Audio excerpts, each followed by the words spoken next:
Hi everyone, I'm Damian from Graphico and welcome back to the Friday Wrap.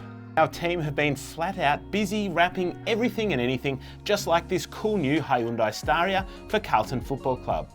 Fully wrapped in matte navy blue with gloss overlaid highlights, it's surely going to stand out at the upcoming pre-season games. We've also been busy transforming many brake calipers, just like this stunning G63, which has had its calipers painted in a gloss metallic copper with black AMG logos for a great pop of colour. We can paint calipers in almost any colour using special heat-treated paint with a high gloss finish completed with factory logos. Finally, we've bid farewell to our trusty Audi TT promo car. And thanks to Dutton One, we've added a very cool Alfa Romeo Giulia quadrifoglio to the fleet. We have some great fun plans for this beast in 2022, but it's definitely not staying black. So let us know in the comments what colour you should think we should wrap it in.